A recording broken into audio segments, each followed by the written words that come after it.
was the night before Christmas when all through the house not a creature was stirring, not even a fucking mouse. The stockings were hung by the chimney with care in hopes that pussy-ass St. Nicholas soon will be there. Welcome to the IWA Deep South, Carnage Cup 9.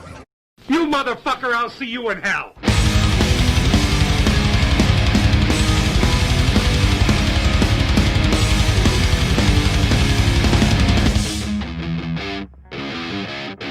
There's something wrong with me, all you motherfuckers will agree.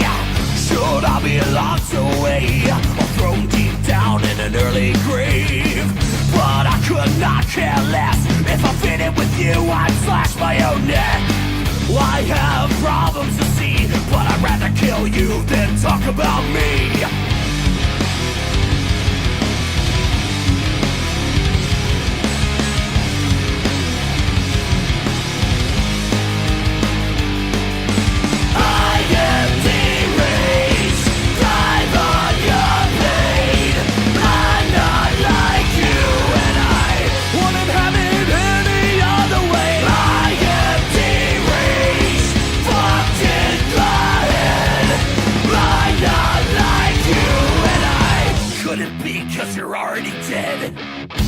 Deep inside of my mind, it's the hell I live in, the horror.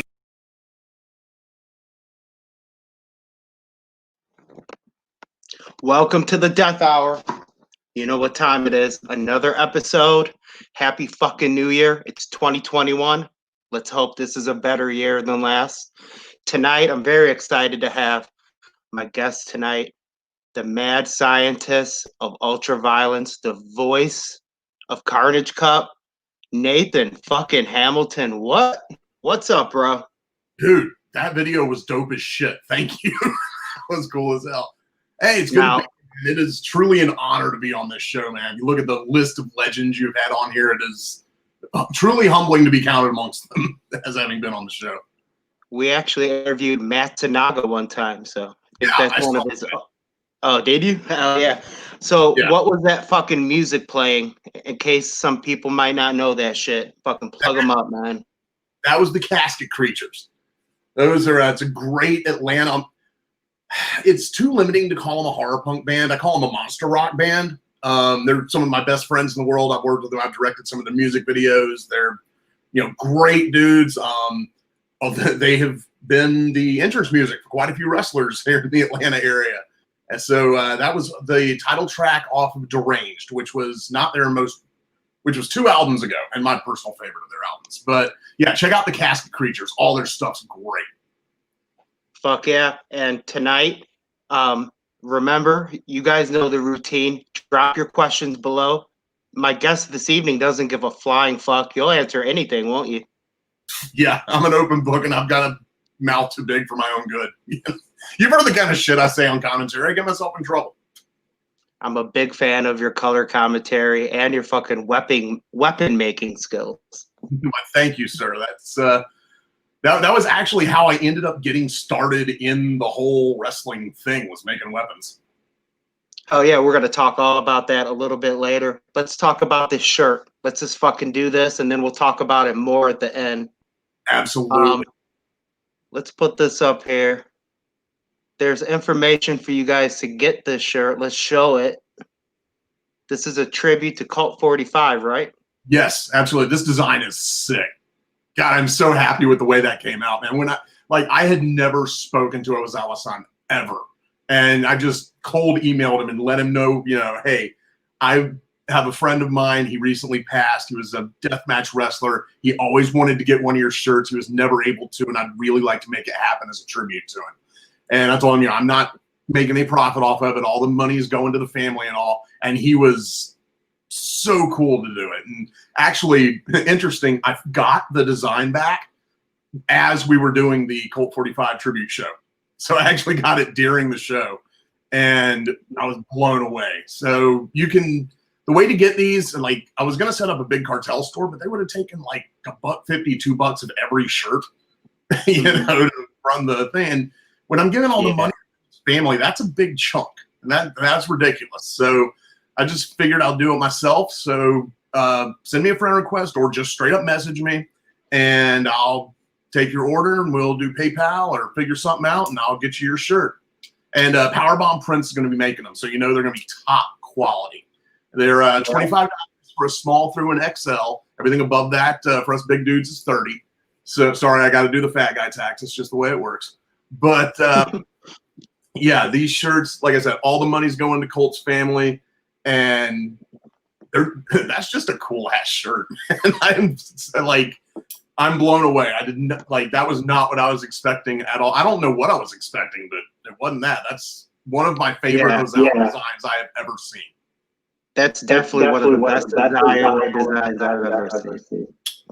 Do you got the volume up on your computer? I'm getting a bad echo. Yeah, hang on. I think it stopped though. Okay, we're good. Yeah, this fucking design is sick. We had his Iowa make the MDK shirt, so everybody knows the quality of his Iowa. He's one of the best artists deathmatch ever, man. There's no one that compares. And he's so cool and so humble, like considering his stature in the deathmatch community. He'll just like talk to me, and he's like totally like being respectful to me. I'm like, dude, do you have any idea who the fuck you are? So yeah, he's awesome. Like I have nothing but respect for Ozawa-san. Absolutely. Bucky Hint, who the fuck is this dude? This is Nathan Hamilton. He makes weapons. He's a color commentary. This dude is. Let me answer that. I go for it. Answer all these questions, man. 6 years. Yes, and they were badass, weren't they? They always put on a great show. But yeah, I'm a commentator and a weapons maker. That's who I am. Actually, I'm a deathmatch fan that got lucky and got involved. There's your answer. We're gonna talk. I want to ask you all about that. Insane Lane's watching. Nasty What's Nate. up, Lane? How you doing, man? Good to see you. So we lost a lot of deathmatch wrestlers, but I know 2 of them. Well, maybe even more than that.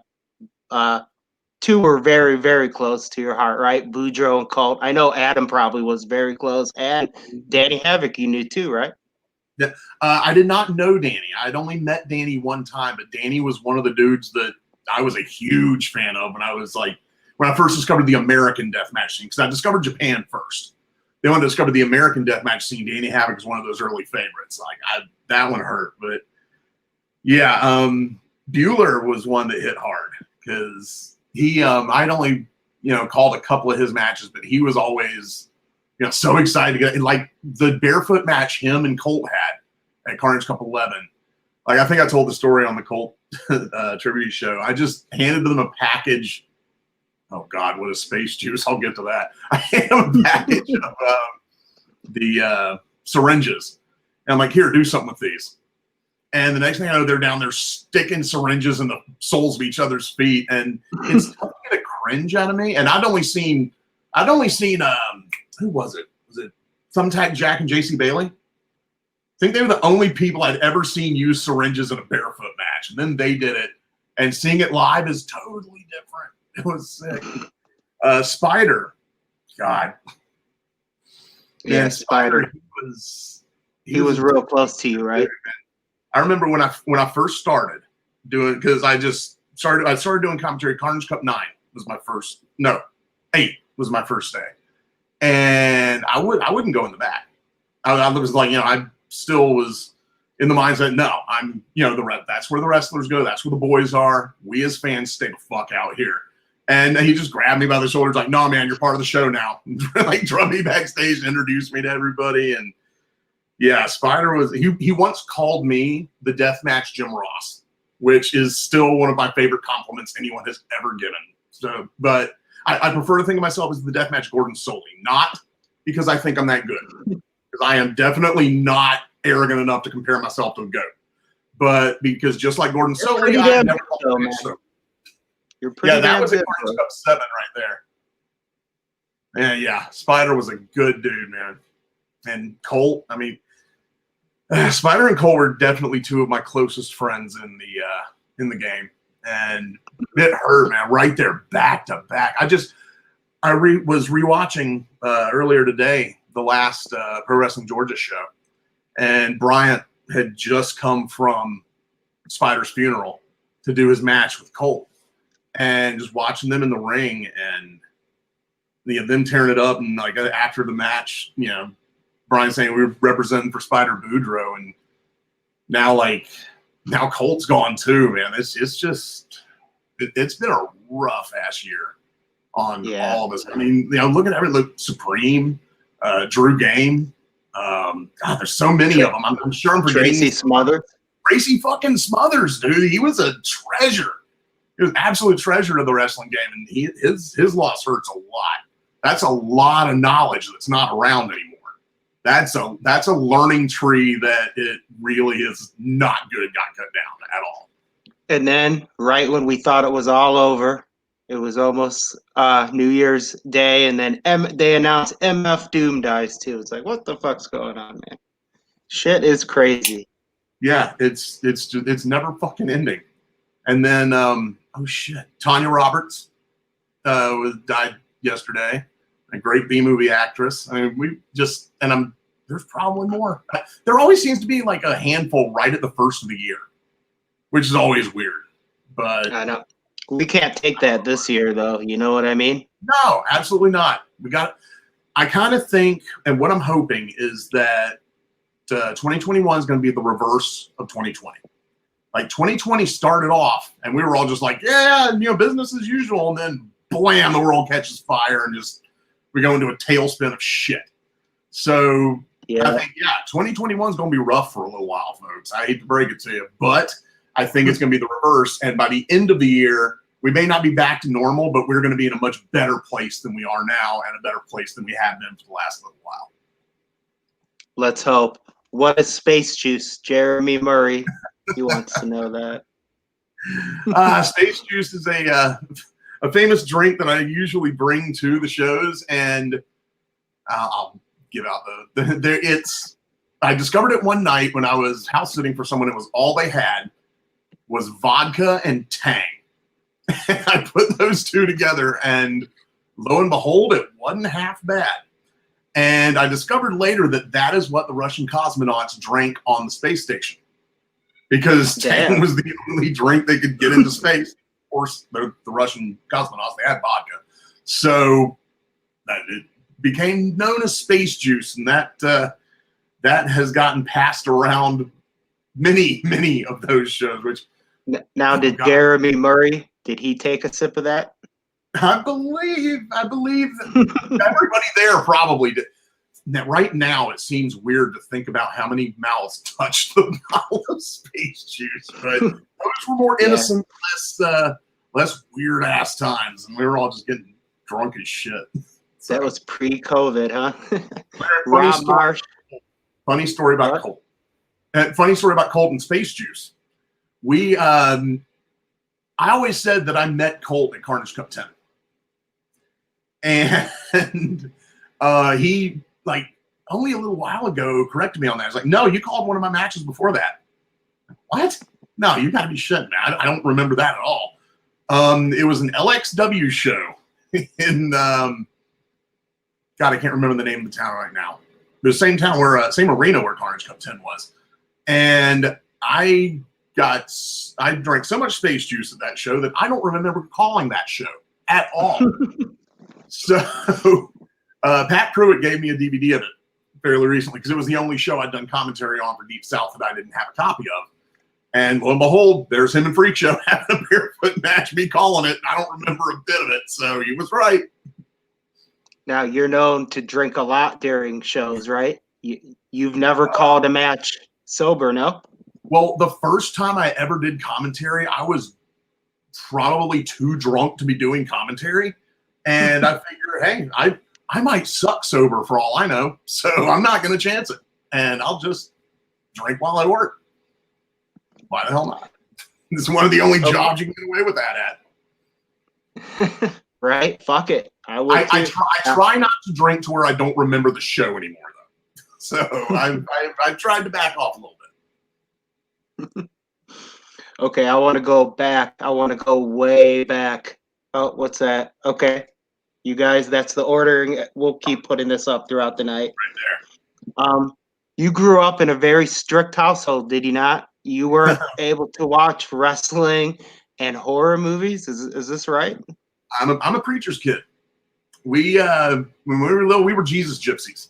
You know, the traveling evangelists that go from church to church, different church every week, and Dad preached and Mom sang, and I looked cute. So, you know, it was until I was 8 years old, I was part of the show, man. It was an interesting upbringing, but yeah, horror was not kosher in our house, and wrestling was. They didn't have a moral objection to wrestling. I wasn't allowed to watch it because it gave me ideas of shit to do to my little brother. So that was why they wouldn't let me watch it. But yeah, it was a. Wait, is that true? Tanya Roberts is still alive? Because it was all over the place. He was dead. I don't know. Insane Lane reporting that she's alive, or Tanya Roberts is alive. Wayne, I hope you're right, dude. Or I hope I didn't get the wrong name. But anyway, yeah. So when you were that also gives me the natural public speaking thing because I grew up doing it. You know? So I guess I was born to talk shit.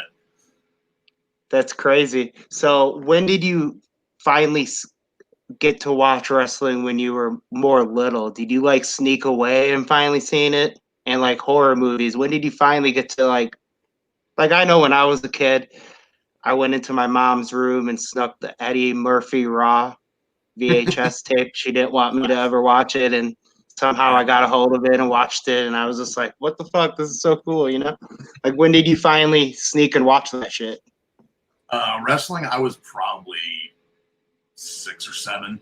I mean, we were based in Asheville, North Carolina was where I say we lived there, but we spent like 5 weeks out of the year there. And then we moved to Atlanta. So I was a WCW kid or an NWA kid.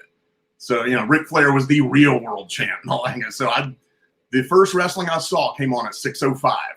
So as far as horror movies go, when I was 12, I saw Night of the Living Dead late at night on TV, and it changed my life, and it was full speed ahead from there.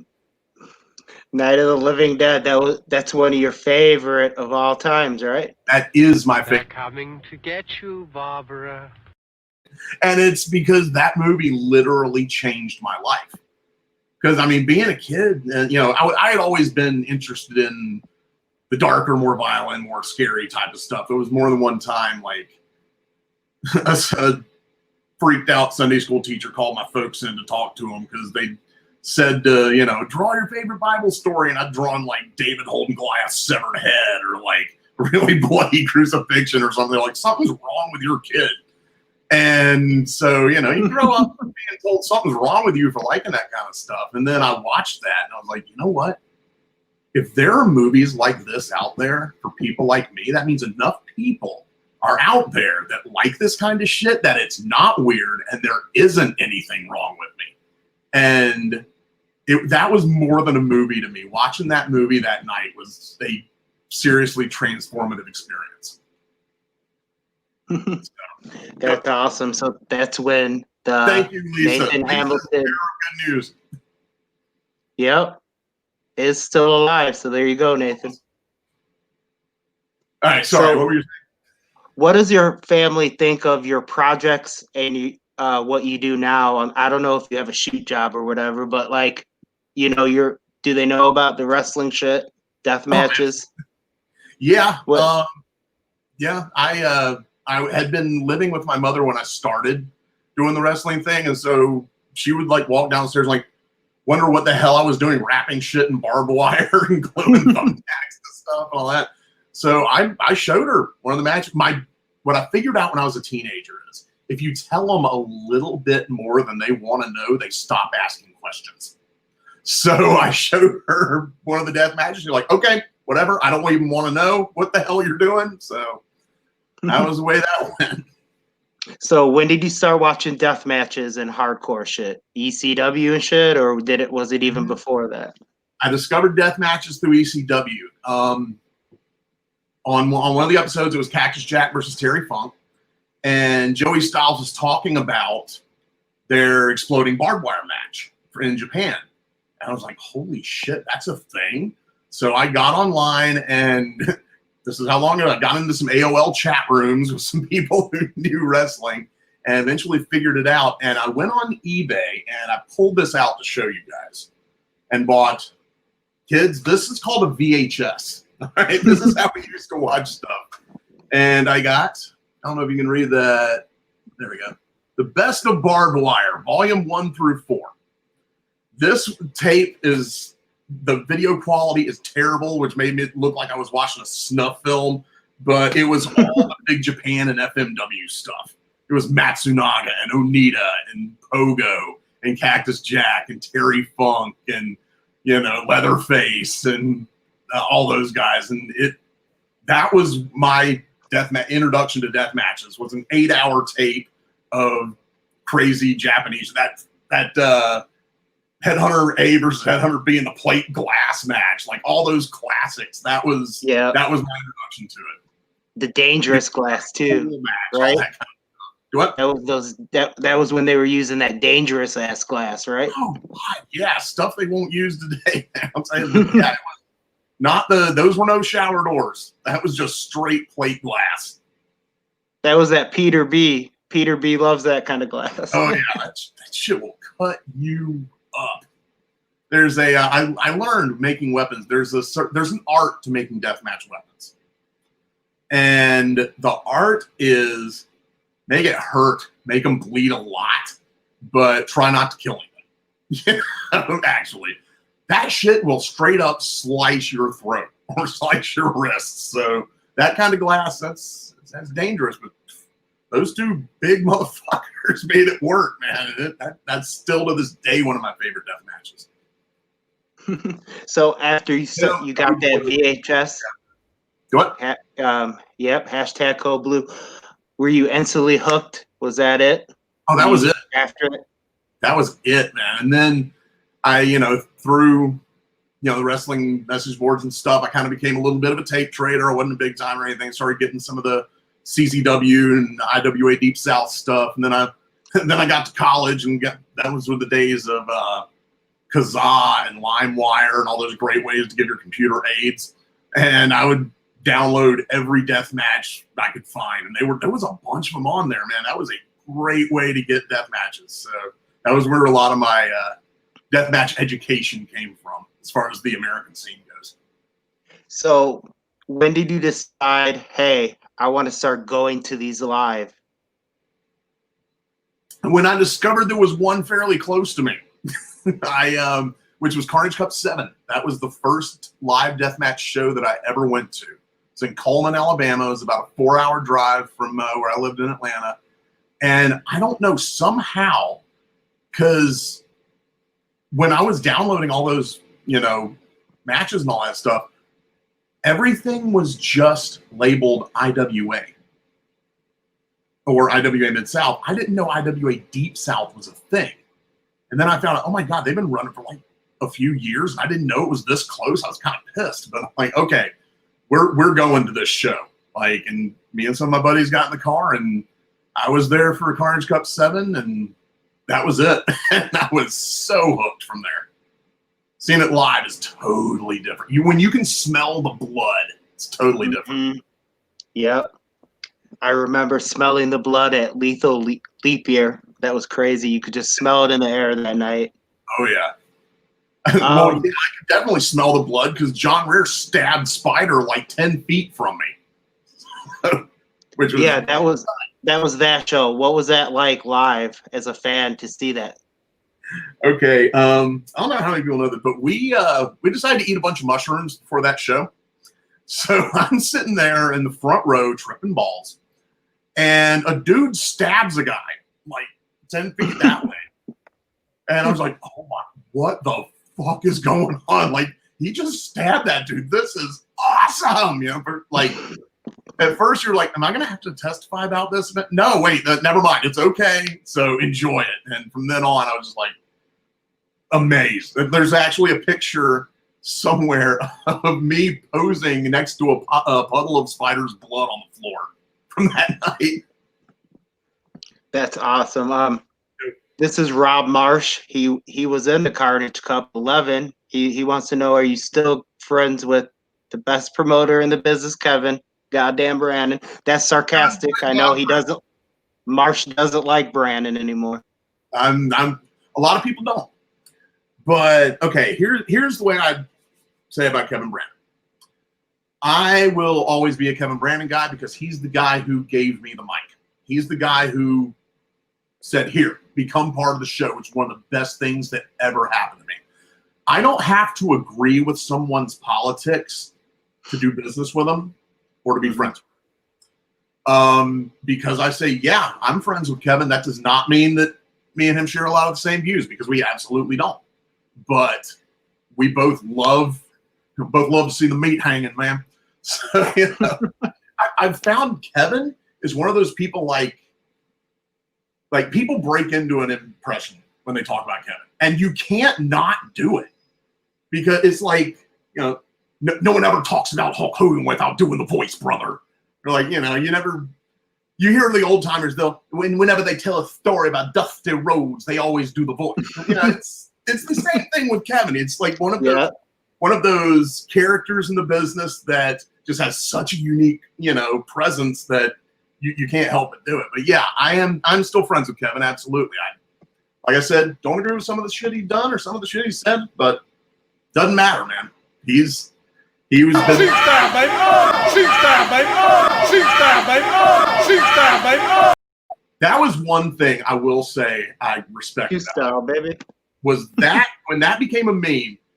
There's only two ways you can do about it. You know, you can go with that when people start making a joke out of something you've done. You can either, you know, hide, be like, they're making fun of me, or you can lean into it, which is what he did. What was his next show called? Shoot style, baby. Exactly, man. Take it and own it, you know? So I thought that was a pretty cool move. This is interesting. Jeremy Murray, didn't you eat shrooms at CC7? Is that true? Were you tripping your balls off? My first deathmatch show ever. I was tripping balls. Absolutely. You can see me on the video. That's right. My Cactus Jack shirt. I'm that guy right there in the corner. Just pupils this big. So John Rare stabbed Boudreaux, and you were tripping watching it. Wow, that had to be insane. Dude. Literally 10 feet away from it. That's not something you expect to see. Like I knew what I was getting into for, you know, coming to a deathmatch. My friends had no idea what they were getting into coming to a deathmatch show. They most of them ended up waiting outside. But, yeah, they were like, "Fuck this." I remember watching that show. There were two main bumps that really stuck out to me. One was, I don't know, do you call getting stabbed a bump? Really? But not really, but yeah, that's crazy. Fine. The other one was that superplex that Danny Havoc gave Tremont on that shopping cart. Oh my God. I don't know how he walked after that. That was sick. And also, Rare and Boudreaux did that Coke machine bump too, right? Where they flew off that, and holy fuck. Yeah, and his head just went smack, and you could hear that all throughout the building. Now, did you go to any other deathmatch shows as a fan other than Deep South? Like, did you go to IWA Mid-South, or did you ever travel to Jersey or anything like that? It was always a fundage thing. One day I'm going to make it to a TOD, and I've only been to one King of the Death, but you know, it was always just a fundage thing, because I was you know, trying to do I did the starving artist thing for a long time, trying to make a whole writing and horror career work, and you know, now I do have a shoot job, but I mean it was a travel thing, and that was the first show that I made. 7 was the first show that I made weapons for too. Yeah, that's what we're going to get into right now. The art of weapon making. I feel like you're an OG at this shit. A lot of people. Thank you. First, do you look at like today's weapons and do you shake your head like that's not good enough, or do you like it? Because I know you're in the group. You're in the group, so you see when fans might post it. You know, I made this gusset board. I like a lot of the stuff I see. I like a lot of it. I think I will, if someone agrees to do it, I will never say anything went too far. But I will say scissor boards scare the shit out of me. Like, I'm so scared someone is going to get seriously fucked up with one of those. But other than that, like, I love it. Keep raising the bar. Keep coming up with creative shit. Like, no one was using gusset plates until after, like, I started making weapons. Like, no one ever thought of them. And then the first time I saw them was Masada and Jun Look at this picture. When was this? 'Cause you got a crutch, a gusset plate crutch here. This is pretty old, ain't it, this picture? That was Carnage Cup 8. That's in our hotel room when I was making weapons. But actually, no, I'm sorry. That's 10 because you can also see the corner of the syringe board sticking into the back of the thing there. And I will say that syringe board, that was 666 syringes exactly, stuck bed of nails style. And aside from maybe the aforementioned scissor board, I will still put that up against anything ever created as the sickest weapon ever. So now John Rare, really proud of that one. John Rare took that, didn't he? That was John Rare and Chewy Martinez in that one. Yeah, that's a great match. Slammed John in the middle of the ring and put that needle board needle side down on and started wailing on it with a chair. Which was, and when I knew that was a good weapon was if you look in the background, Kevin Brannon is right over here and Spider Boudreaux is right over here, and you see them both go, ooh. So I made both of those sick fucks wince. So that was all right, that's a good one. That was one of the best Carnage Cups of all time, in my opinion. I really love that show, the 2 nights. Agreed. That's my favorite Carnage Cup that I've called. Was that one. Is it? I was going to ask you that, so fuck it. That's your favorite? Because that was just such, top to bottom. It was just such a good show. You know, and I called that one with Chris Kloss from XPW, and he told me partway through, and that dude had seen a lot of death matches. That you know, he's the OG death match commentator. You know, and he even told me this is probably the best death match show I've ever seen. While we were there, so that was cool. That was a hell of a show. Now, one thing you don't want when you're hungover at the beginning of day 2 is Chris Kloss screaming a foot to a foot away from your ear. You do not want that. That is not a good thing. Was he familiar with the? I know he's a deathmatch legend. He did all the others, but was he familiar with the Deep South? Because it's so different. I feel. Or did you have to like tell him a lot of it? He wasn't familiar with a lot of the wrestlers. He kind of leaned on me for that knowledge, but yeah, I think it was a little bit of a culture shock for him at first because I'm sure in I wish I could remember the name of the city, but in the middle of Tennessee because we were kicked out of Alabama by that point. And LA, I'm sure, are 2 very different audiences. And so, he was kind of looking around a little bit at first, but once we got going and once we kind of got our chemistry down, we just rolled with it and he had a good time. And wrestlers always say the way you learn to be a better wrestler is to be in the ring with someone who is better than you and knows more than you and is more experienced. And that's a lot what working with Kloss was like. I learned a lot during the course of those 2 days about timing, about storytelling. Like I just working with him and seeing when he did certain things, and like he would motion to me like, "Hold up, now," and the whole timing of when to call certain things. He taught me a lot without even knowing he was doing it. Yeah, I really enjoyed you too on that DVD when I watched it. Let me look at this picture. This is your picture taken from your Facebook. It all started with this, right? Come on. I hate when that happens. That, right? Yep, that's what started it all. So what gave you the idea? My journey in the wrestling business came from that barbed wire toilet seat right there. This is what made Brandon kind of know you, right? Well, what happened was I made that for Carnage Cup 7 for the Fans Bring the Weapons match. And I was listening to a podcast, and I can't remember which one it was. A couple days later, and they were recapping Carnage Cup, and they mentioned the barbed wire toilet seat specifically. And then a couple days later, I was listening to another podcast, and they mentioned the barbed wire toilet seat. Like apparently that one just resonated with people. And I remember there was a Facebook thread, and I just jokingly said, well, next year they should just have a Nathan Brings the Weapons death match. And Kevin Brand just said, okay. I'm like, wait, is he fucking serious? Like, really? So I messaged him. That was when I first started really talking to Kevin. He was like, yeah, man, you can do whatever you want. Make it sick.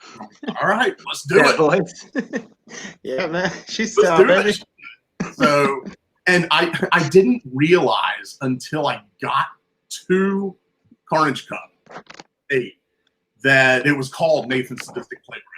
I didn't know that was the name of the match. So once he did that kind of, I was like, okay, Nathan's Sadistic Playground. I can play with this theme.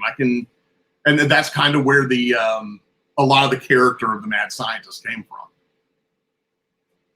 That's awesome. So he gave that name. That's cool, man. Let's look at some more weapons you've made. These are all your pictures. Let me get this comment out the way. What is this? Tipped in light bulbs. Holy fuck. That was for that match. That was American Kickboxer 2 versus Neil Diamond Cutter. Was the first Nathan Sadistic Playground match, which was what that particular weapon was from. And here he is. Got into the deathbed behind that. That was a. Now that's a younger Neil Cutter, right? That is a much younger Neil Diamond Cutter. see that board full of balloons? Yeah. Those balloons were all full of salt and lemon juice.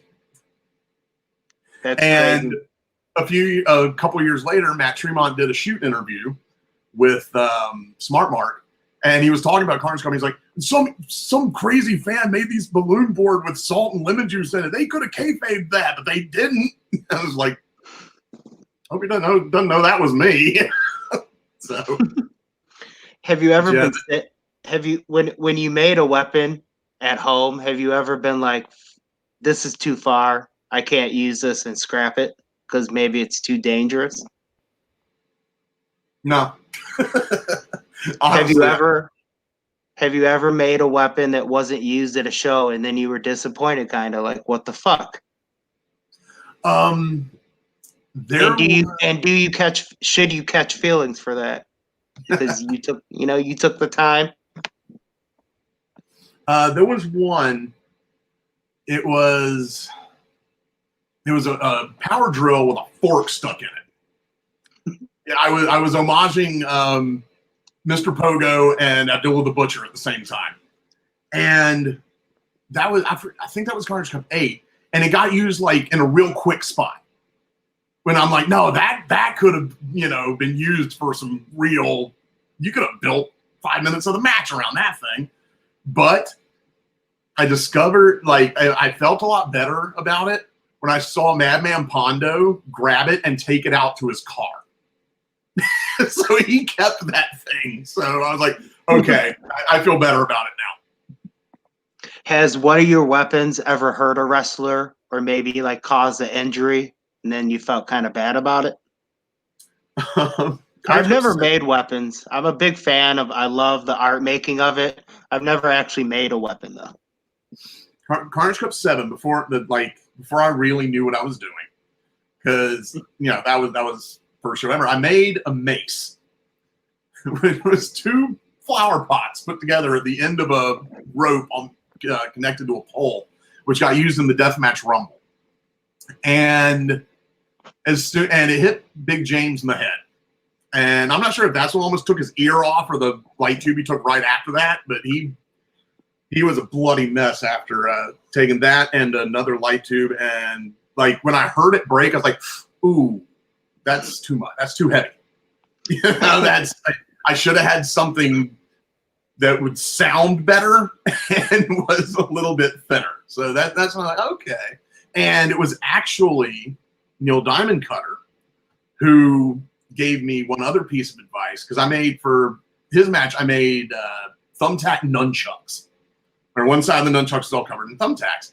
And I'd super glued them so they wouldn't fall off. He's like, no, man, use some kind of adhesive where when you hit them, they stick and come off the weapon into the person. I'm like, you just changed my entire outlook on making weapons. So that piece of advice, that went far. So it was realizing my terracotta mace wasn't a good idea, and that piece of advice that kind of cemented for me, okay, click, now I get it. Because you'll see people bring, for like fans bring the weapons manager, like, here's a bat with fucking 8-inch nails through it. Use that. Like, what are we supposed to do with this? This will actually, we can't use that. So, but, like I said, there is an art to making it, and a lot of people have made some incredible stuff over, in the years since I've been doing it, because the Mad Scientist has been dormant for a little while. So, notice I did not say. What's the last weapon you made? What's the last weapon you made? God, what was it? It was for the Gypsy Joe Invitational, which was in Tullahoma. It was a show that Freak Show ran. God, I wish that show had been taped, because that was the first show I saw Kira at. Bryant Woods won. That was a really good tournament, and I had a big Harley Quinn mallet that had been left at a Halloween party that I covered in giant push pins. And I think that was the last one I made. But I've got some. There's a show coming up. I might have a couple ideas for it. So. Did you make any weapons for Lethal Leap Year? No, I didn't make anything for that one. That was a weird show for me, because I was still in rehab from my back surgeries at that point, and making that trip was really difficult. But because of my injury, because I disappeared for a while. But anyone who saw me at those last few shows before I kind of disappeared for a while remembers me being on crutches, and I couldn't walk there for a while, so I had to get my back fixed. And Lethal Leap Year and Shoot Style Baby was right in the middle of doing my rehab, and I should not have been traveling. I probably shouldn't have been there, but I had a blast, and I really needed that. So I was lucky enough to just be there. I couldn't make anything. Although, I walked over there because they were all making weapons before the show, and they had like a whole assembly line over there in the corner, and I just kind of, pointing out stuff like, hey, you can do that over there and that and that and that, but I didn't actually make anything. Corey, oh, sorry, go. No, go on. Oh, I was just going to read this question, but say what you were going to say, man. Oh, I was going to say, No the rush. last time I full-fledged was like, making weapons, and the Mad Scientist was full-on, was the third Nathan Sistick playground match. Corey Henry, he's from Australia, and he wants to come over to the States, and he wants your opinion. What show should he go to? Oh, wow. Come to a Pro Wrestling Georgia show. Definitely. I would say do that. Go up and do an ICW show, go up and do a GCW show. And like kind of what I would do is I would hit a deathmatch show in the different regions of America and get the different flavors, because they're all kind of different and they're all kind of informed by their audience. And, wherever the scene grows out of, it's the same with music. Like, when certain scenes grow out of certain cities, they kind of have a certain flavor to them. And it's that same way with deathmatch companies that come out of the Midwest, those that come out of the Deep South, and some that come out of the East Coast and the West Coast. And yeah, that's what I would say. Just kind of experience it all a little bit. Were you a CZW fan back in the day, or yes. Did you? Yes, I was. You were? Mm-hmm. Cool. That was okay. Back in the day, if you want to like CCW and IWA Mid-South, that was the American deathmatch scene there. For a while. And along with XPW, which I was on the West Coast, so I've never had a chance to go see that. But it was conceivable that I could make it to TOD one day, or make it to King of the Death. So speaking of Pro Wrestling Georgia, will you be calling the Tournament of Horrors coming up in February? Absolutely, I will. I'll be Nice. ringing. I'll be there too. Commentator. I'll be front row for that too, man. I already got my ticket. Awesome. Hell yeah, yeah. But at some point, let's talk about that because I'd love to plug that show. Yeah, let's play. Real quick, Justin Bateson. He says that Gypsy Joe show is on Smart Mark. So I think that's what he's saying. I don't know. Plug that show, man. What is it now? Because that one needed to be seen, and I don't remember anyone there filming it. I'm going to check that out. Someone before that, I can't remember who it was, did mention the deathbed from Carnage Cup 8, which was the queen size bed frame wrapped in an entire spool of barbed wire. The first person who went into that was Sarah Logan of WWE fame. Was the first person that went. Yep, there you go. That's crazy. I want to talk about the deathbed, but let's talk. You should plug that show real quick. You were breaking in and out. I didn't know if you did plug it, but what is it? It's called Tournament of Horrors, right? All right, Saturday, February 20th at the Landmark Arena, the legendary Landmark Arena in NWA Wildside. I mean, come on, who didn't watch that back in the day? That was that arena. Which first time I walked in there to work, I was just like, "Oh, this is fucking sweet." But yeah, Cornelia, Georgia. We're having the Tournament of Horrors 2. It's a one-night, 8-man tournament. We have last year's winner, the Suicide King, Brad Cash. We got the Duke of Hardcore, John Wayne Murdoch. We got Aiden Blackheart, who is one of my MVPs for the last couple of years of the shows I've personally seen. That dude kills it every time. Tyler Graves. We got the Death Samurai himself, Akira. We got Neil Diamond Cutter. I'm still not going to announce your name, motherfucker. And we got Phoenix Kid, who, if I'm not mistaken, is going to be on the show tomorrow, correct? Yep. 9 p.m. Eastern, Phoenix Kid joins the Death Hour. His part 2. We already did an interview. This will be part 2. And if you know anything about his interviews, you're going to want to tune in because he has no filter. He doesn't give a fuck. And he usually will go off on people. I'm looking forward to Phoenix Kid. I have heard a lot about him, but I've never seen him actually live. So I'm looking forward to seeing what's going on there. And again, sad Colt was supposed to be in this tournament. And so the final spot is going to be decided in a 3-way between Travis Dykes, Chop Top, and Danny Only. And whoever wins that one will get the final spot in the tournament. The first round stipulations are there's a construction death match, a tacks and tubes death match, a boards and doors of death match, and a fans bring the weapons. And here's an exclusive. This has not been revealed anywhere before, but the 2 second round matches will both be no rope barbed wire matches. Holy shit, that sounds awesome. So there's a little tidbit that hasn't been dropped until now. It seems like you guys are really cranking it up from the show from the last one, you know? And the last show we did, No Rest for the Wicked, in October, was amazing. It's like every show Pro Wrestling Georgia does gets better and better. And it's a pleasure to be in that booth, and it's a pleasure to, get to be the voice of Pro Wrestling Georgia. It really is awesome. It's a great group. Cody McCulley, does he run that shit? Yes, he does. So how's it like working for young Cody McCulley? That kid. God, I sound old. He is a kid though. He's young. Yeah, he is a kid, and he looks like he's 13. That kid has a mind for this shit. Like the shows up there run like clockwork. Like that dude knows what the hell he is doing, and I got the utmost respect for him. He's making it happen. He's doing shit. I couldn't have pulled that shit off when I was that age. Hell no. I don't know if I can do it now.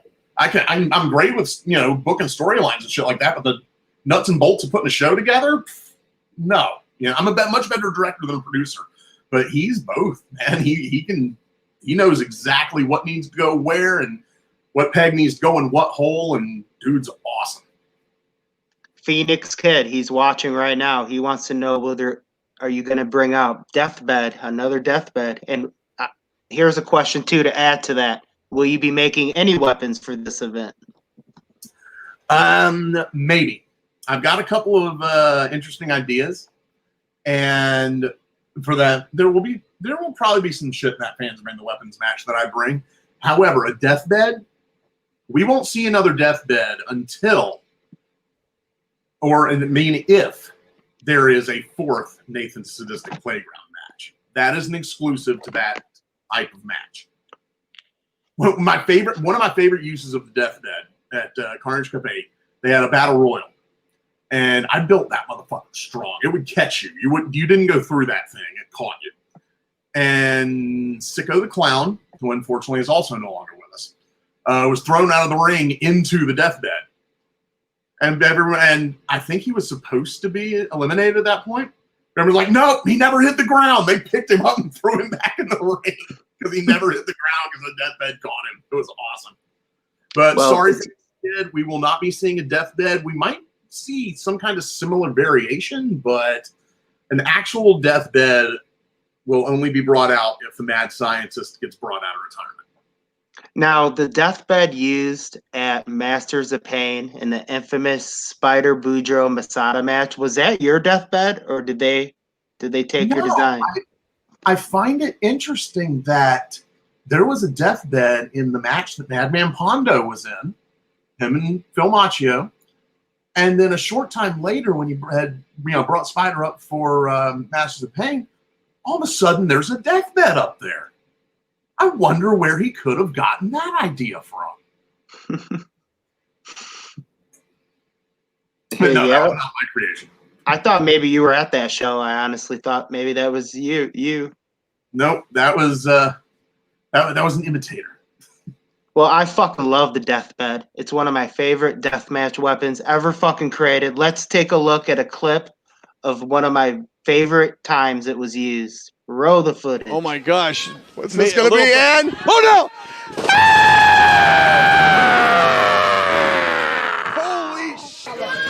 What's going to be, Ann?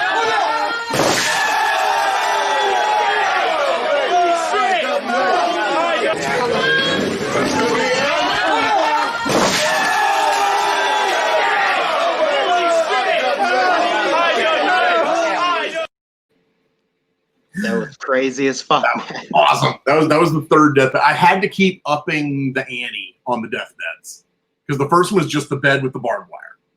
The second one the next year was that, and I had a shower door that I put on top of it, but unfortunately it broke before we could get it out there to be used in the match, so it ended up just being deathbed. But the third one was when I built that hanging light tube platform contraption for them to go through before they went into the actual deathbed. So that's pretty much a Carnage Cup exclusive, right? You can't bring that to just any promotion. That's got to stay home, right? Well, it has to this point been a Carnage Cup exclusive because there's never been a Nathan Sadistic Playground match anywhere else. But if there was, the deathbed would probably make a return. And I've had people since then ask me about doing a Nathan Sadistic Playground match. And at this point, I feel like, and this is probably going to sound arrogant, but I don't mean it to be. I feel like those matches kind of have a bit of a reputation. And the weapons have been pretty creative in those. And I don't want to just, if I'm going to top the last one with the needle board and that cool ass deathbed and all, I don't want to just throw it out there. I want that to be like a feud ender, or I want that to have like some build up to it. So if a situation like that arises, then I am absolutely down to bring the mad scientist to violence back to life, even though he terrifies me. But yeah. So what's your opinion on IWA Deep South, the current product, the 2020 product of because it's not the same. We got to be real here. It's a lot different. Has a whole lot more comedy. I want to know your opinion, and do you think Brandon is doing too much comedy? I'm not a fan of that particular brand of comedy. Like, if you notice on a lot of the shows, I call the violent shit, and I let someone else call some of the comedy. And it's just, but the death matches they do are still top notch. They're still great death matches. I just but it's his show, and if he wants to do comedy, man. Cool. As long as he's having fun, let him have fun with it. And if I can feel violence, I will be. I'm just not gonna be the one taking part in the comedy. You know what I mean? I feel Akira and Blackheart at Lethal Leap Year was a sleeper hit of the year. It got slept on because a lot of people won't even watch Deep South matches, man. Yeah, no, Akira and Blackheart, that one was great. I don't know if it's match of the year because we didn't do our countdown like we usually do, but it was definitely up there, man. It was in my top 5 for sure. Absolutely, those two have great chemistry too. Because I mean, they just did a pit match in ICW that was great too. But yeah, that was only the second time I'd ever seen Akira. The first time was at that Gypsy Joe Invitational show, and I told him when I was leaving, like, I have the same sense I have about you that I have when I left Carnage Cup 7 and said, I'm not sure who that Tremont dude is, but he's got it. He's going to be something. Because that was Matt Tremont's first deathmatch tournament. And I was like, there's something about that dude. He's gonna do some cool stuff. And I kind of had that same feeling leaving that tournament when I saw Akira. And I've been right so far. Dude's killing it. So, in your opinion, what is the disconnect with the fans in IW Deep South right now? Why does it get such a bad name? Honestly, I think the South often gets unfairly overlooked when it comes to death matches, because over the years we've had some great talent come out of the Deep South that Definitely. never really got the kind of chances that the guys from the Northeast or the Midwest got. Never got that kind of spotlight. And I think the amount of comedy does turn a lot of the deathmatch fans off. But I also think it's just the fact that, Southern deathmatch wrestling has never gotten the respect it should, ever. And I think with Pro Wrestling Georgia, that's what we're trying to change. We're trying to really come out there and put it out there and be like, hey, we can put on amazing shows, And like I said, the death matches that Kevin does are still great. Like, there's some of the stuff that I've seen when they did the compound shows during the lockdown and all. There's some great deathmatch action on those, man. Yeah, Blaine Evans and fucking Jay Blade killed it. Yeah, like, there's some great shit on there. But a lot of people will look at that and be like, oh, they filmed it in the backyard in Alabama. Fuck that. But no, give it a chance. It's good shit. You know what I mean? So I think that's where a lot of the disconnect is. I think there's always been a bit of a disconnect. Because, okay, look at the early Carnage Cups.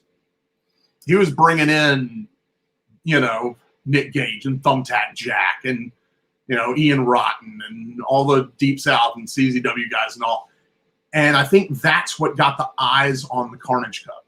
I think he could have had the absolute best dudes in the South, just them, put on the tournament of the year, and it would have got slept on. I think those were kind of the names that got the eyes on it. And I mean, yeah, Lane and Freak Show went into Mid-South and did a lot of cool shit, and Tank, and a lot of dudes from the South have done some cool shit, but aren't really given the legend status they deserve. You know what I mean? Yeah, so I totally agree with you, man. I'm a big fan of Carnage Cup. I love it. It plays a history in deathmatch wrestling. Mm-hmm, absolutely. And it was also, I kind of like that it's known as the sick, crazy cousin of the deathmatch family. You know what I mean? The one that's like not really quite stable. You don't know. Something crazy just might go down, So. You want to answer this question. The classic Southern Slaughter memories, those outdoor shows, those were great, right? Milestone. That was a cool spot. Like, I remember the first Southern Slaughter, it was at the Tremont Music Hall, which was a dope. I never got to see a show there, but I always heard about it. And it was cool. I got to work there right before they tore it down. But the coolest thing about that place was they had the Royal Rumble pinball machine in there. And I spent a lot of quarters on that while we were there. But it was almost cooler when we went to the, I don't know if it was the National Guard Army or American Legion or what exactly it was, but they had their gym. And for some reason we weren't able to use it. So they moved it out back into like this circle of trees. And it was one of the coolest spots ever. And that was, and I think, okay, my favorite moment for that one would be either the finals of the Double Death tournament, which was Matt Tremont and Jeff Cannonball versus Terry Houston and Colt 45, which is just a great match, or getting to meet Necro Butcher for the first time at one of those shows. I always said there were two guys that I always wanted to call a match of, but I never got to. Was Necro Butcher and Jun Kasai. And I will probably never call a Jun Kasai match, let's just because, let's just be honest. But I never got to call a Necro Butcher match, but I did get to call a match where he was the special guest referee. So Hey, I got to call it. Dude, I remember we sat backstage for a while, just like drinking whiskey, and we must have talked for 15 minutes about how good Barry Windham's working punch was. I'm like, wow, you can go that in depth into something like that. That's someone I can get down with. You know what I mean? How smart is he? Do you think? Dude knows the business. He dropped some knowledge that I carry with me to this day. So yeah, that was it. So the best, my favorite match of that was that finals of the Double Death. The meeting, I don't know. There was also a great moment when inside I went in and got a hamburger, and I'm sitting there with Jason Dentino, who runs Milestone. And he goes, I totally thought you were going to be a dick. I'm like, what? He's like, yeah, for some reason when I thought you had come from Carnage Cup and all, you're going to have an ego, and I was totally prepared to hate you. And I was like, oh, okay, whatever. But no, me and him are really good friends now. He's outside of that, he's worked at horror conventions I've worked at, and I brought him in to do haunt stuff and all that. So I've always thought that was hilarious. Like, dude, I totally expected you to be a dick. Like, sorry, I didn't mean to come off that way. I remember coming up to you right as you got out your car for Lethal Leap Year, and I ran up to you to get a picture. Do you remember that? No, probably not. Nope. Dude, I was in a lot of pain that day. I'm sorry, I don't remember. I remember. I turned to my wife. I was like, "Fucking Nathan Hamilton's coming up." I was like, "Holy!" I didn't even know you were going to be there. I was like, "Fuck," because I'm a big fan of your fucking work, man. Like I was not going to let there be a Deep South show without me. And I have had to do it. At least with Glass, right? Because the last show they did, with the one without me, I had my toe amputated like 2 weeks before that, so I could not drive to Alabama. So that's the only the Angel of Death tournament. No, the Angel of Death tournament. The only shows I've missed are the ones that were booked in late October. That one and the Deathmatch Mafia show. Because I'm a haunter. I don't have that time off. I've got that time is already booked. But I was gonna ask you a lot about that. We've already been on over an hour. I see. This is crazy. Are you down to stay on a little longer? Yeah, I'm down for whatever. Cause I got a list long still. We haven't. Man, I could talk to you all night. You're very easy to talk to, Hamilton. Thank you, man. Bring it. Bring the questions. I'll shut my big gap and answer questions. No. I like when you talk, man. Go for it. I called you Anthony Hamilton last time, didn't I? Yep. The whole damn show. That was embarrassing. I went back like, what the fuck? What kind of toys you got in the background? Murray wants to know. What is that? That looks cool. A lot of these are my Hot Wheels. Like I've got, I collect the Halloween Hot Wheels every year, and I collect any of them that are hearses and horror themed. I've got those. I've got Universal Monsters action figures above that. I've got Army of Darkness figures, a Joe Bob Briggs figure, and the autographed doll. But it's figures and various hearses and stuff like that. I don't know if it'll up. It's got like That's more, cool as fuck, man. like there's more up there and more and more. So Holy fuck! How high does it go? if I go any, you should see the rest of the apartment, dude. That's awesome, man. Let's talk about when you first became a commentator. Were you nervous to do that? Did you know you were going to be good at that? I didn't know I was going to be doing it. The whole story behind that was Carnage Cup 8. A certain commentator. This is all secondhand. There's a certain commentator had some heat with Madman Pondo. We'll just say. So Pondo shows up at the show ready to beat his ass, and said commentator doesn't show on day 2.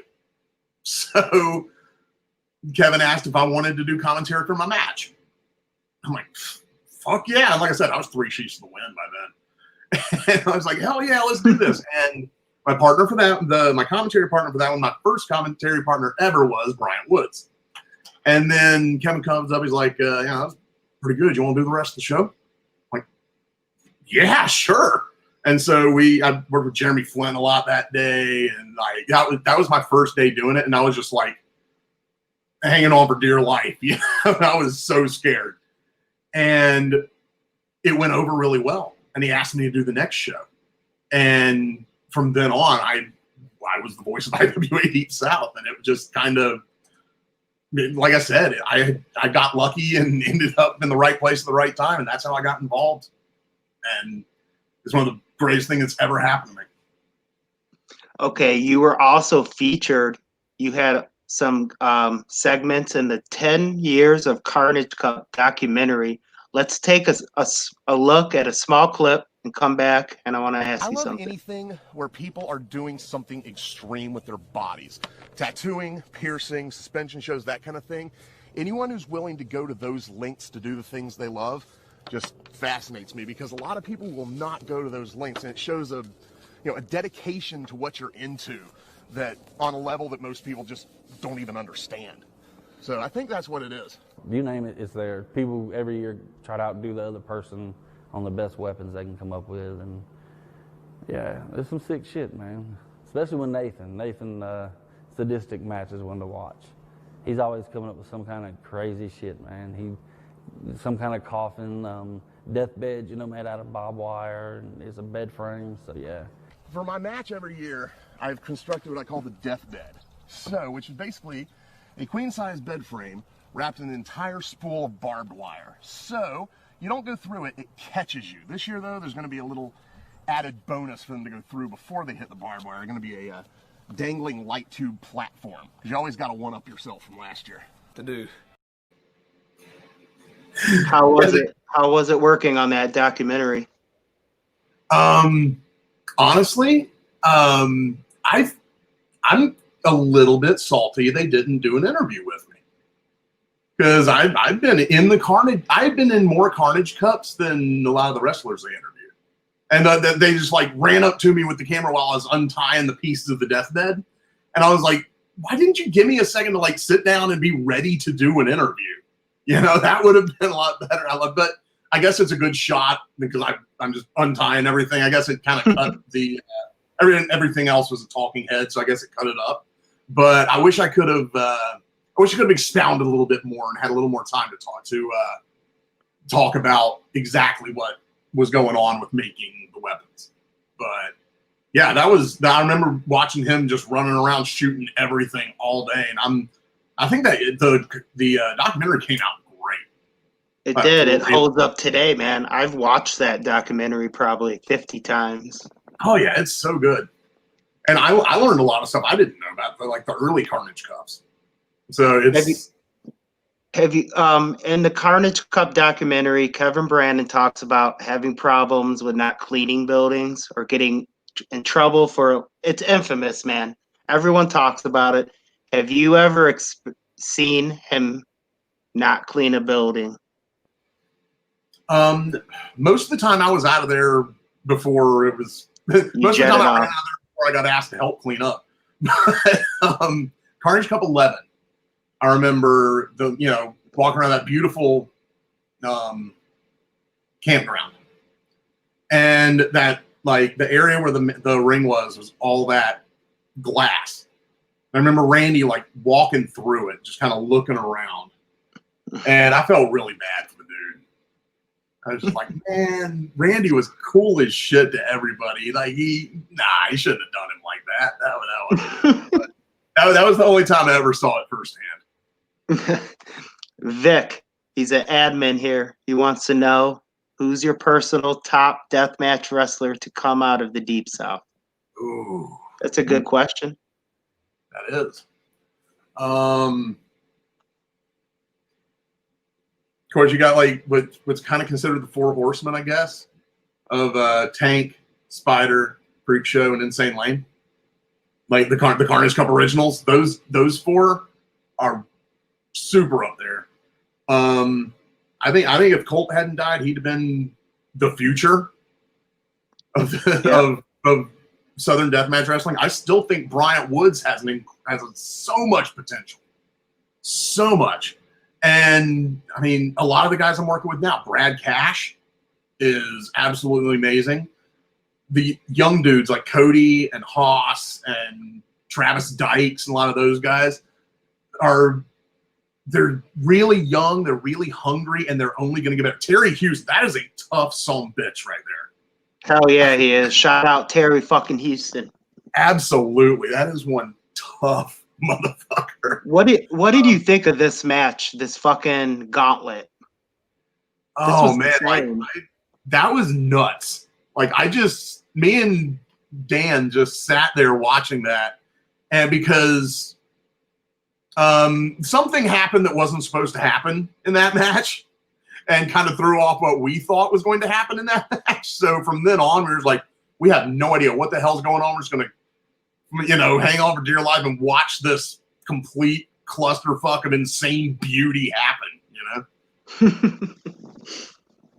Yeah, this was a really good Carnage Cup too. I enjoyed this one. Dude right there, Kilo Green. Kilo Green, yep. Why? Where the hell is he? Look at him shooting him with the BB gun. That was his. He was. I haven't seen him on any shows. I don't know, man. Wow. Like that. I think he had a match with Mickey Knuckles in Indiana recently. He still wrestles like in Indiana, I feel. I need to see if I can find that. Vic could probably confirm for us in the comments where he's been. Here's another question for you. I want IWD South to go back to when it was strictly blood and violence. Oh, he just wants the old bet. A lot of talk these days. I don't know if you keep up with everything, but a lot of talk about GCW changing kind of what they're doing. And, what do you think about that? Companies evolving from death matching when it brought them to the game in the first place. I can see both sides of it. I can see how but something like Carnage Cup that runs once a year, I can see, do your violence. Have your show just blood and guts, just shred everybody. And, I would do separate comedy shows. That's how I would do it. Mm-hmm. But something like GCW that runs on a consistent basis, I can see how doing nothing but death matches, you would deplete your roster. Because no one can keep that kind of schedule with death matches for forever. And you're eventually gonna have dudes that just can't handle it, and it's going to be a diminishing returns. So if they completely abandon death matches, then that's not cool. That's Metallica's Load album is what that is. But if I could totally be down with them doing like the 3-ring circus idea. Have a little bit of comedy, have a technical match, have a high flying clusterfuck, have some hardcore, and have some death matches, have a little bit of everything. I'm cool with that. It doesn't have to be all death match all the time. But that being said, if you just all of a sudden don't have a death match on the show like recently happened, I don't know if it was said before that there would be no death matches, but if it wasn't explicitly said before that, people showed up at that show expecting death matches. And if there were no death matches on that card, then I feel like they did not handle that right.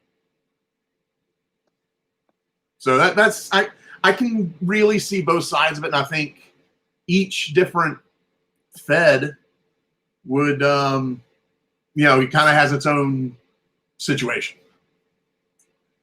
So what are your opinions on companies like Danny DeMonto's ICW that are going balls to the wall, full deathmatch shows every show? Because that's what he's doing right now. It's almost never kind of been done on this level in the history, man. What he's doing, They're killing it. More power to him, man. Y'all keep burning that candle as long as you possibly can, because I'm enjoying watching it. But I think everything evolves. Everything has to evolve. If it doesn't, it dies. It stagnates.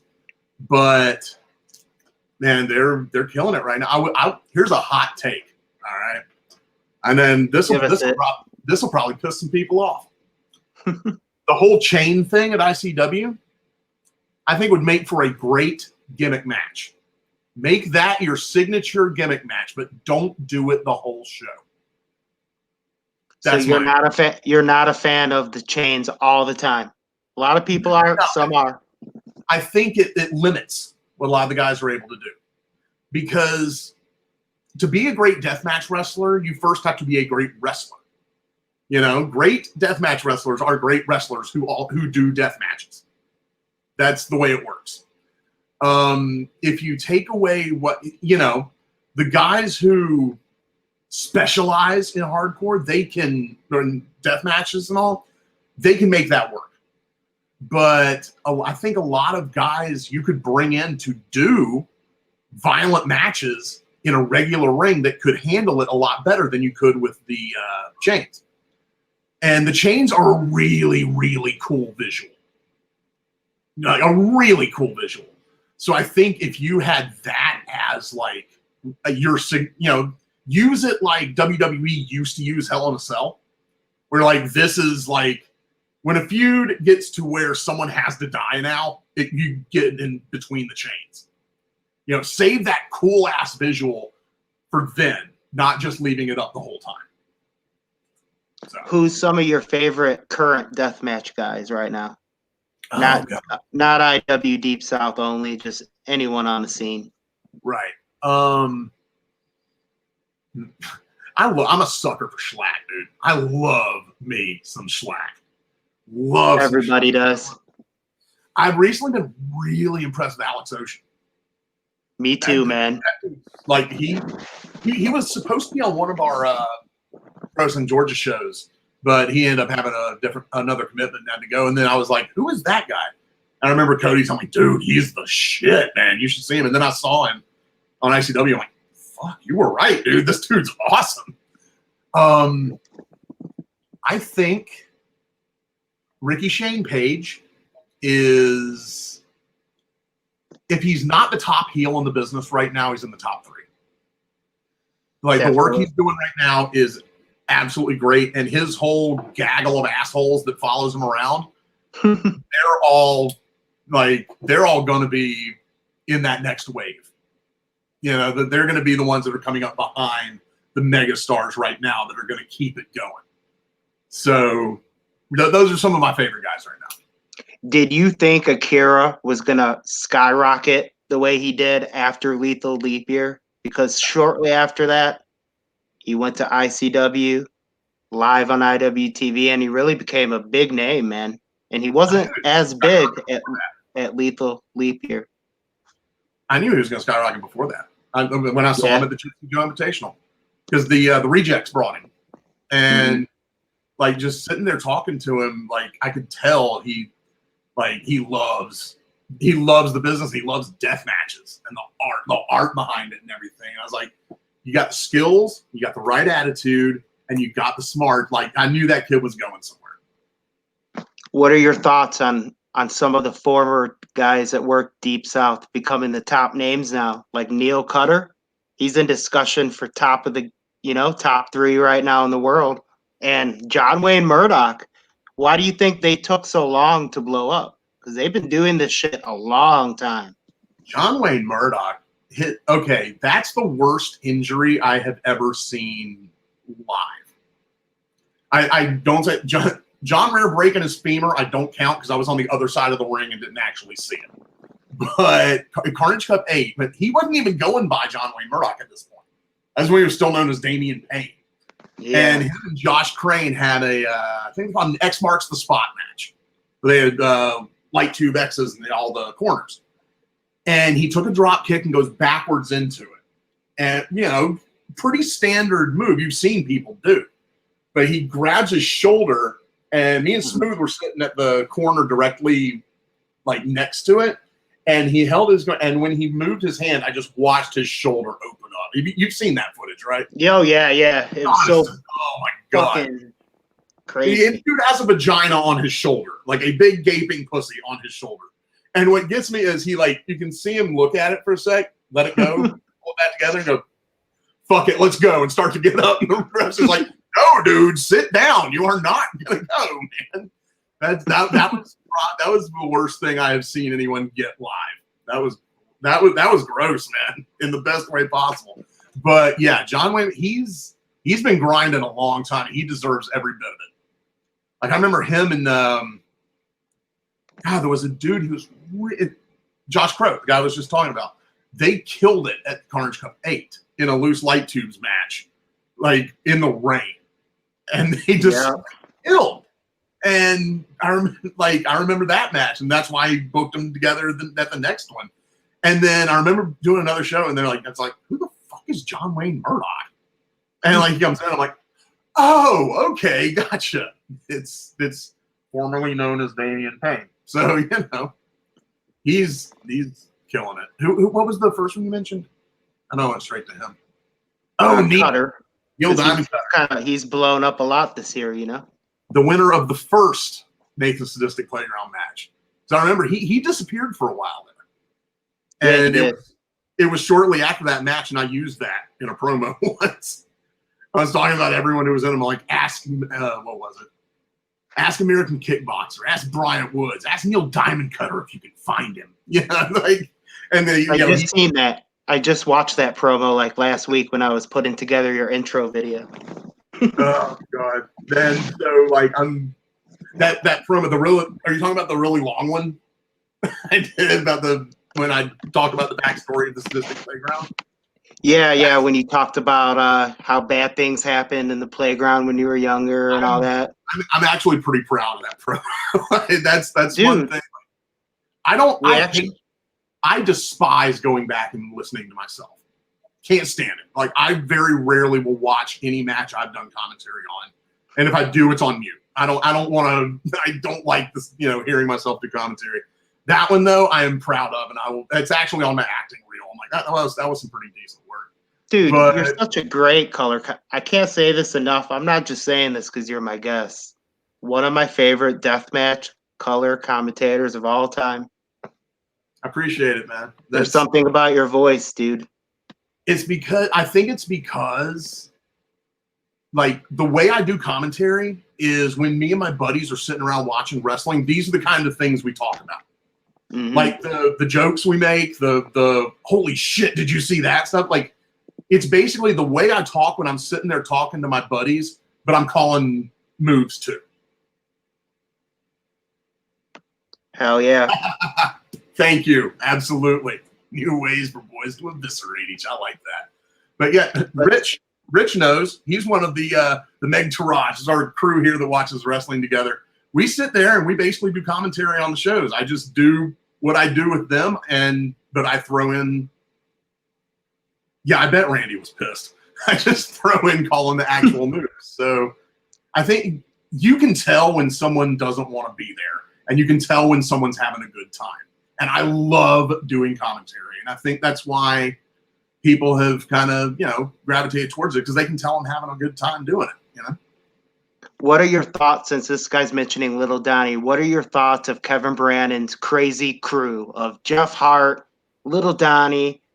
Did you interact with American Giant backstage? I got to know that too. Did you talk to him? What did you think of him? I really don't know those guys, because by the time they started coming in, I was like, I knew, Lil Donnie and Big Donnie and Pork Chop and, some of those guys, because they worked on they were on the earlier shows, but like Jeff and some of the other guys had started coming in after I had kind of, moved into my specializing in the violent shit. So, I think like Lil Donnie, he's a tough motherfucker. Like that dude, like there was a match I watched earlier from the LXW show. It was Lil Donnie, Big Donnie, and Pork Chop Cash Jr. a 3-way dance. And that was a fight, dude. That was awesome. Like those dudes, like, yeah, they're weird dudes. Like, yeah, they're unique and quirky, but aren't we all? Yeah, right. I love all of us. Dude, Little Donnie's one of our favorite guests. We've had him on multiple times on this show. He's fucking hysterical. I love Little Donnie, man. American Giant, though, left this show. I don't know if you've seen that, but Aiden Blackheart showed him a bunch of dildos, and he left, and he won't ever come back on again. Yeah, Little Donnie, I've met him at the shows, but I've never really, took a lot of time talking to him. But yeah, I do like his work. I tell you, one of the dudes he brought in at one of the early shows was Freight Train. I love meeting Freight Train. Like, yeah, he's awesome. There's always that question of, is he for real or is that a character? No, he is the exact same dude backstage as he is in interviews and everything. And there was a match. It was him, Big James, and Chaos. Excuse me. He pronounced it with a W for some reason. But me and Matt Tremont did. Matt, like, he came up to me during the show and he's like, I just want to do commentary on the Freight Train match. Can I do the Freight Train match with you? I'm like, absolutely, dude. That's cool. And man, we called it like it was Steamboat and Savage at WrestleMania. It was so much fun. Oh, I mean, that's one of those things that someone asked me about one time. Like, whenever I call a double stomp, I call it a double stomp with a W. Saying chaos reminded me of that. That is a nod to J.C. Bailey. Because whenever he would call out for the move, he had such a thick accent. It wasn't a double stomp; it's a double stomp. So if you ever hear me call one, I call it a double stomp. So that's why I do that. That's a question someone's asked me before. So horror movie conventions in Atlanta before COVID. Were you still doing this, or have you stopped? Me and the convention I had been affiliated with kind of had a little breakup. I had been doing shows all over the country with them for years, but when conventions start coming back, I'm going to start getting involved again, because that was fun. That was too much fun not to get re-involved in that scene. So you had a show on YouTube where you reviewed horror movies and you interviewed people. It was called, what was it? The Son of Celluloid? Why did you stop doing that? We're looking at it right now. Honestly, because I put a shit ton of effort into that and it just wasn't getting views, and I just I lost interest. I'm like, well, no one's watching it. I'm not going to put the effort into it. And went on and did other things, like started working with horror conventions and stuff. I just moved on to different areas. I focused more on the blog and more on podcasting and all that kind of stuff. So I just moved from doing the YouTube show to different media avenues. Yeah, I can understand that. We've tried a couple different shows on this page and they weren't getting views, so we stopped, Sometimes that happens. How is it interviewing? Something out that catches on, so it works out. Yeah. How is it interviewing big horror movie stars like the Devil's Rejects, the cat? You've interviewed them all, haven't you? And Sid Haig was my first celebrity interview. Well, okay, no, Twisted was my first celebrity interview, but that was way back. That was my early 20s. My first one on camera was Sid Haig. And I was so fucking nervous because this is Sid Haig. This is Captain Smith. Right. This guy's a legend. This guy worked with Lon Chaney Jr., And like he came to, it was Sunday morning at the convention. And someone had pulled the fire alarm at 3 in the morning the night before, and shit had gone crazy and everything. He came down just cranky as shit. I didn't even have my fucking breakfast. And I was just like, oh no, this is going to be bad. And me and my camera woman were kind of standing there, and he's like, "We had an interview this morning, didn't we?" I'm like, yeah. He's like, "All right." And then someone had a throne set up over on the side for their character. And he just commandeered that throne. He's like, pulled up a chair. He's like, "Yeah, have a seat." And so I sit down, and he's like, "All right, give us the countdown." I'm like, "Okay, 5, 4, 3, 2." And she starts rolling. And the second that camera came on, consummate professional. Dude is just like, gives me the most amazing interview. And then we turned off. He's like, "All right, I'm going to get breakfast now." And walks off. I was like, that's a pro. That's a awesome, true dude. professional right there. And like after that being like my trial by fire for the first one, after that, you just realize they're just normal people that have really cool jobs, you know? Yeah. And like Bill Mosley, he's a, Otis from Devil's Rejects. He was an English major. I'm a literary editor. So we would sit there and talk about our pet peeve grammatical mistakes. You know, you talk to him about everything but the movies. Like Doug Bradley, Pinhead. He's the last time I actually got starstruck doing an interview. Everyone walked up and talked to him about, Hellraiser. I knew he drove a hearse. He had just bought one. So I went up and started talking hearses with him. And so he opened up and all. And so I'm like, "Would you want to do an interview?" He's like, "Yeah, let's do an interview." So we're standing there, and I'm just kind of like, at that point, he's kind of Doug. And not, Doug fucking Bradley. And so I'm not even paying attention. I'm just looking this was like the 17th interview I've done that afternoon. And I'm just looking at the camera. I'm like, "Okay, you ready?" And I put the mic over, and he perfect Pinhead voice goes, "I am ready." Fuck. I'm interviewing Pinhead, like that was fucking so sick, man. It was cool. Like it's cool meeting all these people that you've watched for years on screen, because now they're real people that exist in your world. They're not just the person that you saw on screen. So it's awesome to actually interact with these people. And like when you do the convention circuit, it's just like doing wrestling. You see the same people at shows all over the place, and you start to like form friendships with people that you idolized, and figure out that, like I said, they're normal people. And a lot of them are really fucking cool. And that's why, working the horror convention scene, like I love putting on the show, because I was in charge of the indie horror. Like I was in charge of bringing in the independent, like I always said, in the other room, they got all the all-stars. Come here and let me show you all the rookies. I'll show you your new favorite filmmaker. But meeting all the huge stars, that was really cool too. Like, I've been really blessed throughout wrestling and throughout the horror business to have gotten to do things that when I was younger, I only dreamed I would get to do. Meet people I only dreamed I'd get to meet and do things. It's like everything. I could not be happier and could not be more grateful. Are you gonna do this again when COVID's over? Because I'm assuming all that's kind of closed right now, right? Oh yeah, anything involving mass gatherings. Although I think the next thing I'm going to do is February 20th at the Landmark Arena in Cornelia, Georgia, Tournament of Horror 2. All of you should be there for that one too. That's going to be a great show.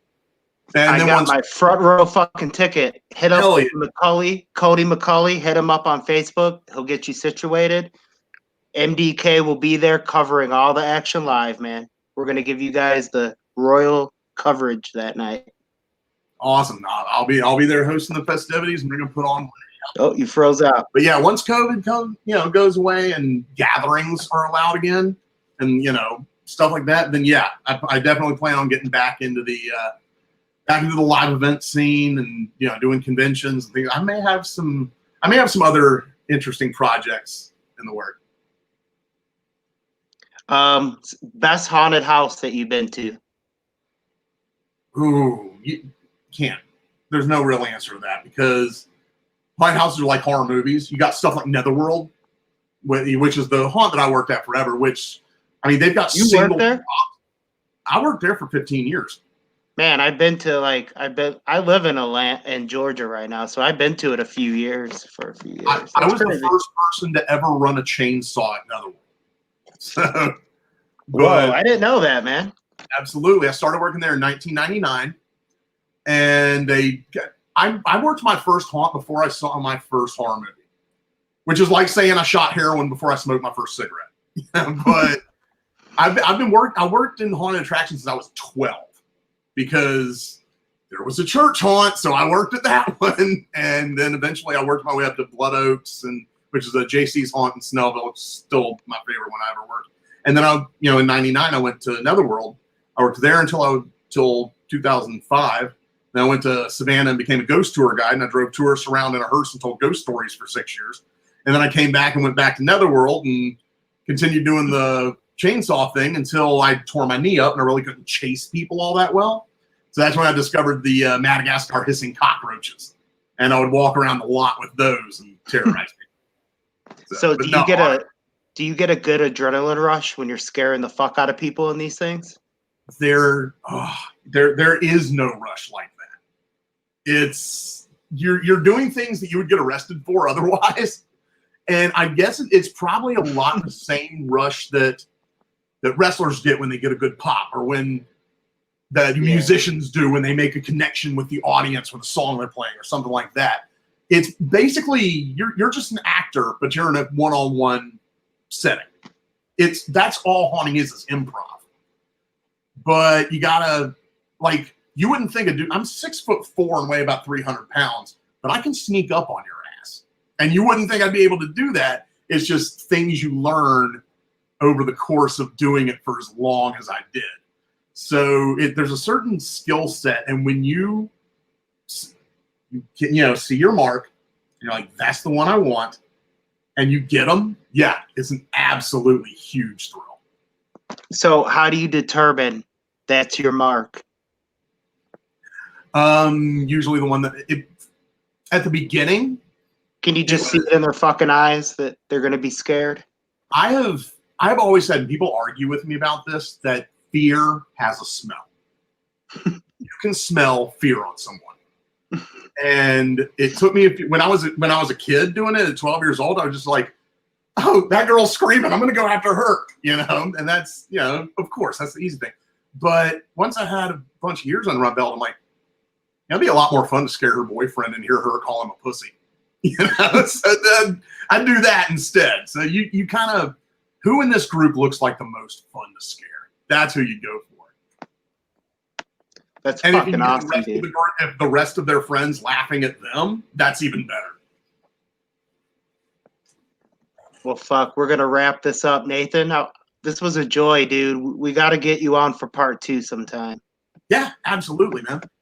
Hell, bring me in around Halloween. We'll just talk haunting for a couple hours. Yeah, let's do a Halloween special, me and you, man. Yeah, I'm down for whatever, dude. Let's talk about this shirt. That's exactly what I was going to say. Before we go, I wanted to plug this one more time. Oh, yeah, you know it, dude. Plug away.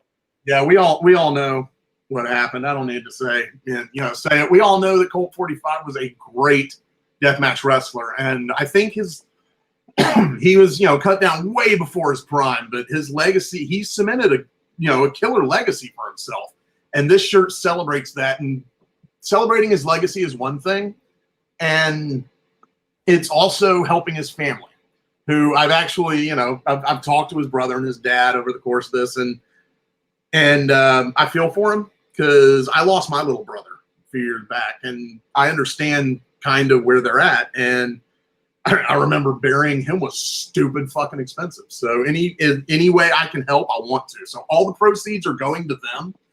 And actually, interesting story, because the way this came together was almost like it was meant to be. Like, because I always used to tell Colt, hey, where's your fucking merch, dude? Why aren't you selling shit? And he always talked about getting shirts, and he always said one day he was going to get an Ozawa shirt. So I figured, okay, cool. He never got to do it. Me making that happen, that can be kind of my tribute to him. And then when I first put the post up, I didn't have a printer yet.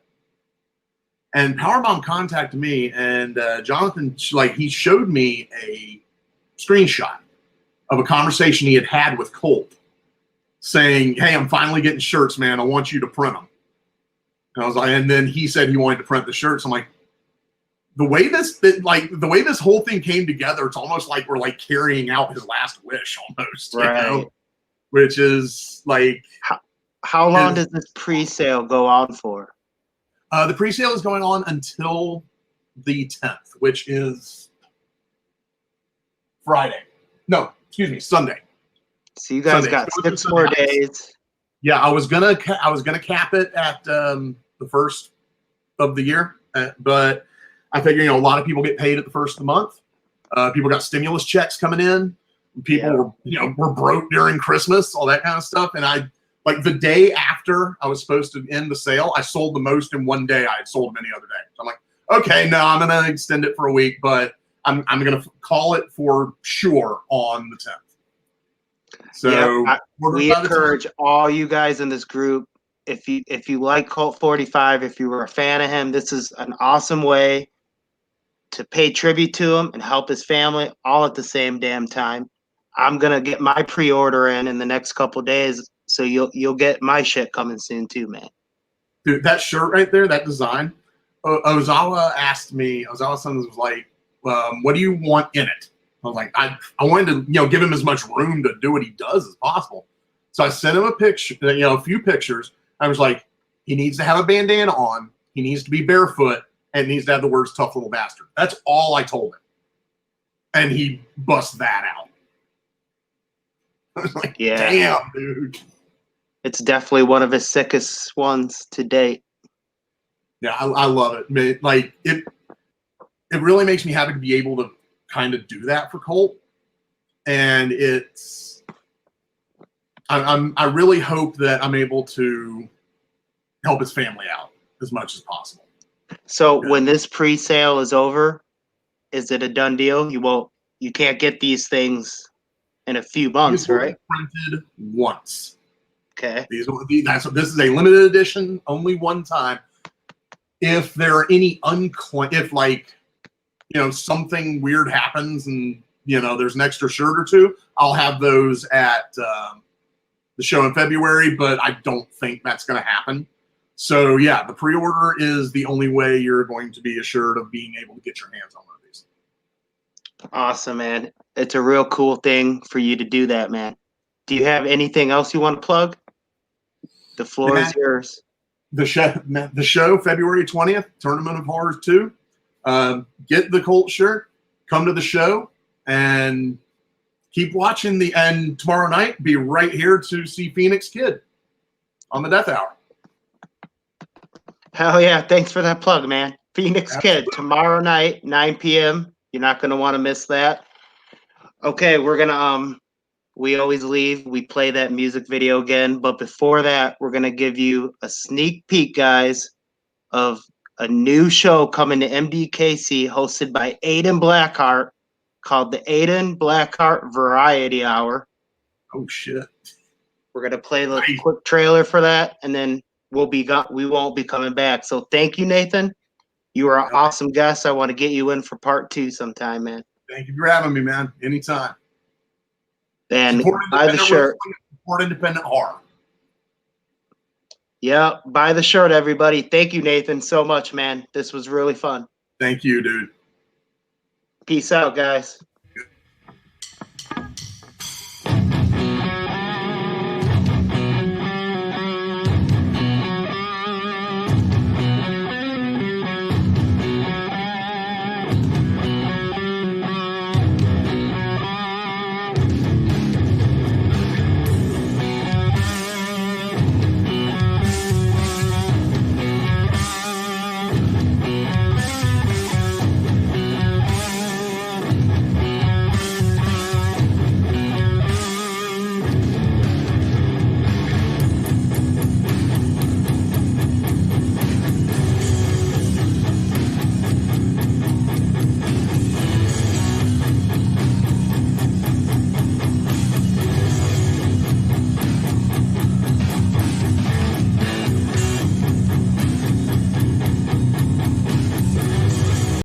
Those the night before Christmas.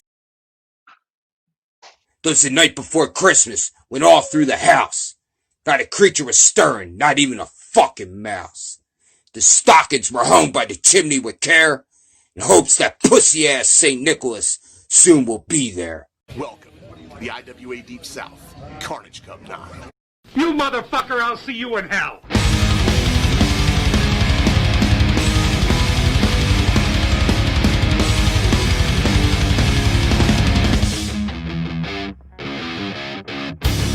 something wrong with me. All you motherfuckers will agree.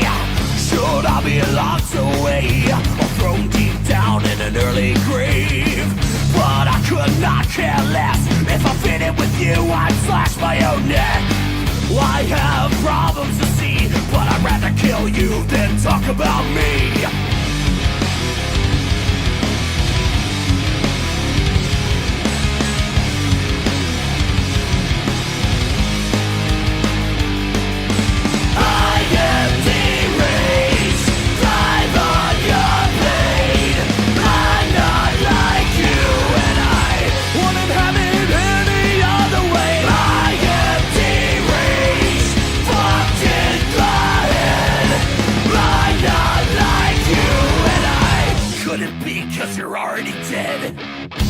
Deep inside of my mind, it's the hell I live in the horror